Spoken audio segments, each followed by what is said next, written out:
Bismillahirrahmanirrahim. Alhamdulillahirabbil alamin. Wassalatu wassalamu ala asrafil anbiya'i mursalin wa ala alihi wa sahbihi ajmain.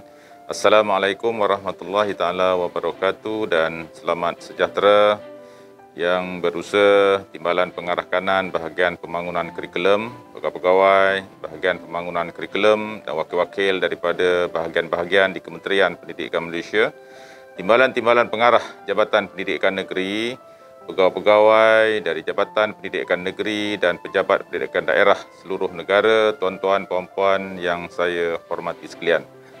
Pertamanya, marilah kita memanjatkan rasa syukur kehadrat Allah Subhanahu Wa Taala kerana pada hari ini kita dapat bersama dalam satu majlis taklimat pengoperasian program pemerkasaan pelaksanaan kurikulum atau KPM Perkasaku yang insya-Allah akan dilaksanakan sepanjang hari ini dan seterusnya akan bersambung pada 2 hari berikutnya.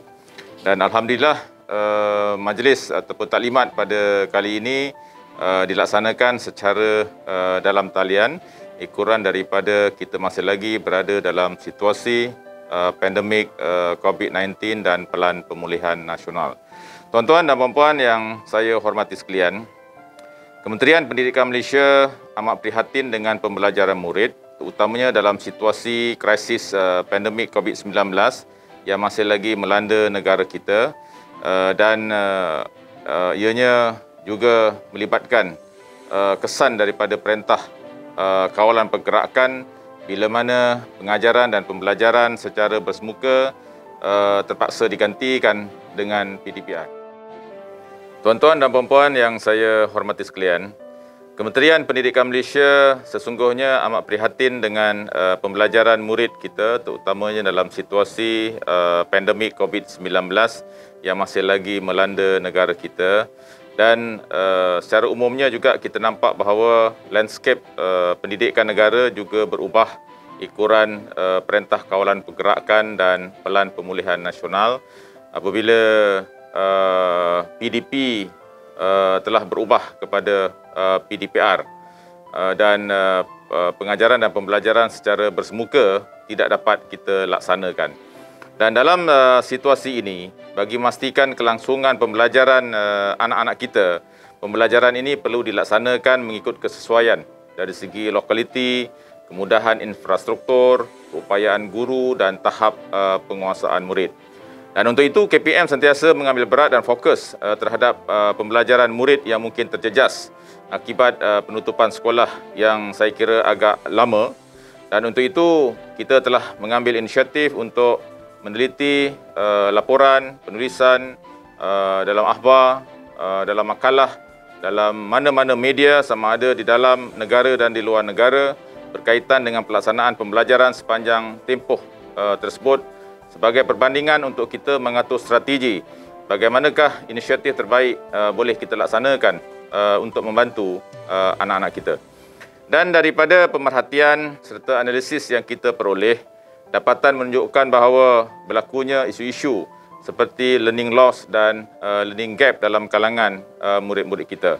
Malah daripada analisis dan juga tinjauan yang dibuat, KPM telah mengenal pasti bahawa kekurangan masa pembelajaran bersemuka bersama dengan guru menyebabkan penguasaan pembelajaran sebagai contohnya kemahiran literasi dan numerasi dalam kalangan anak-anak murid kita pada tahap 1 juga terkesan dan perlu ditangani dengan sistematik.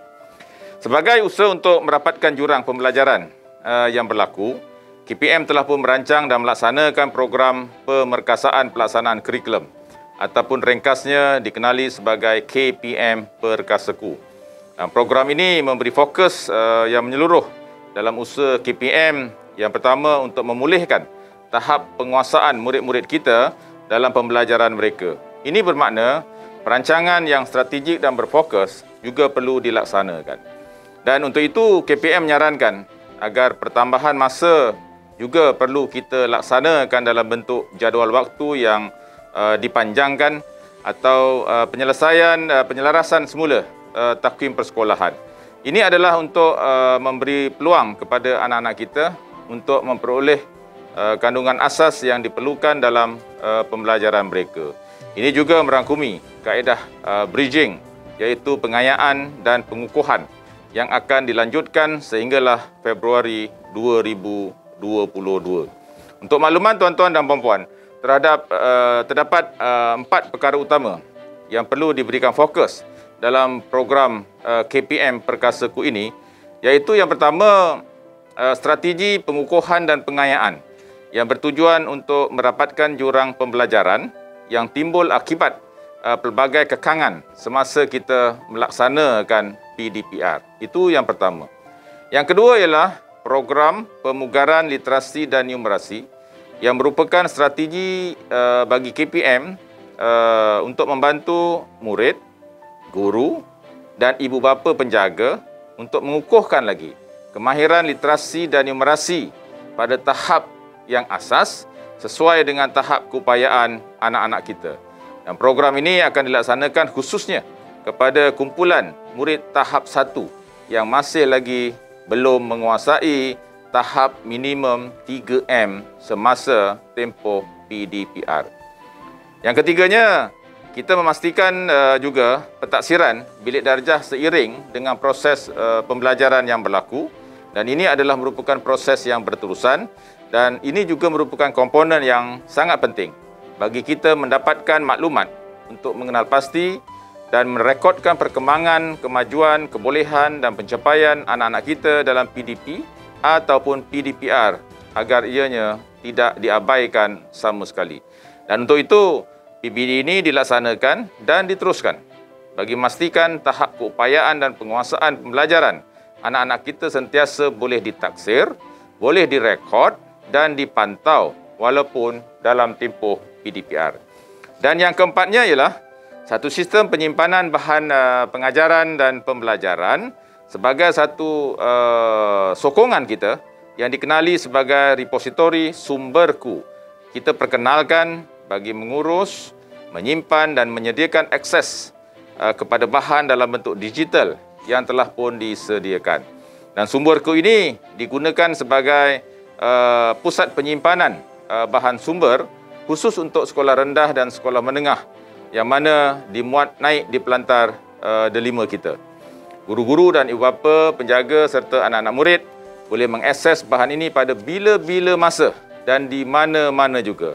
Dan bahan ini seharusnya dapat dimanfaatkan seoptimum mungkin oleh semua pihak bagi memberikan impak positif terhadap pendidikan setiap murid.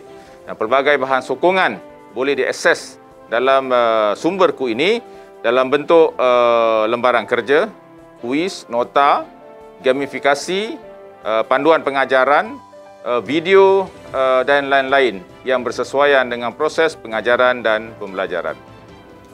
Jadi tuan-tuan dan puan-puan yang saya hormati sekalian, saya mengharapkan sepanjang taklimat sehari ini, tuan-tuan dapat memahami berkaitan dengan KPM Perkasaku ini dan dapat memastikan ianya dapat diturunkan maklumat ini kepada guru-guru kita di peringkat sekolah di negeri masing-masing. Dan kita mengharapkan supaya apa juga yang kita laksanakan dapat membantu anak-anak kita untuk memastikan dalam tempoh 66 hari dan 67 hari baki persekolahan sehinggalah pada bulan Disember ini akan dapat diperkukuhkan dengan strategi pengajaran dan pembelajaran sebagaimana yang kita cadangkan dalam catch-up plan KPM Perkasaku ini. Dan kita juga harus ingat bahawa pada akhir tahun ini satu penilaian juga perlu dilaksanakan kepada anak-anak kita dan daripada penilaian itulah maka kita akan dapat memperolehi data berkaitan dengan status penguasaan anak-anak kita untuk kita mengatur strategi dan juga program untuk tempoh 2 bulan pada tahun akan datang, iaitu pada bulan Januari dan Februari, sama ada dalam bentuk intervensi, dalam bentuk program kecemerlangan, dalam bentuk pengukuhan, pengayaan dan sebagainya, supaya kitaran sesi persekolahan pada tahun semasa ini akan dapat dioptimumkan oleh anak-anak kita sebelum mereka bersedia untuk menempuh sesi persekolahan yang baru pada tahun 2022 dan 2023. Dan untuk itu juga saya menyeru kepada setiap kalangan rakan-rakan kita yang sebenarnya menjadi frontliner pendidikan bersama dengan guru-guru dan ibu bapa penjaga untuk terus meningkatkan iltizam dan kerjasama erat agar hasrat pendidikan negara kita akan tercapai, khususnya dalam kita menangani isu-isu pembelajaran semasa berlakunya pandemik COVID-19 ini. Dan saya sekali lagi ingin mengucapkan ribuan terima kasih kepada semua wakil daripada JPN dan PPD yang dapat hadir pada hari ini. Mudah-mudahan perkongsian taklimat, perbincangan berkaitan dengan semua perkara yang melibatkan KPM Perkasaku ini akan dimanfaatkan sebaik-baiknya dan dapat dikongsikan kepada seluruh warga pendidikan di sekolah di negara kita. Dengan lafaz Bismillahirrahmanirrahim, saya merasmikan Majlis Taklimat Pengoperasian Program Pemerkasaan Pelaksanaan Kurikulum ataupun KPM Perkasaku bersama-sama dengan JPN dan juga PPD. Sekian, wabillahi taufiq wal hidayah. Wassalamualaikum warahmatullahi taala wabarakatuh.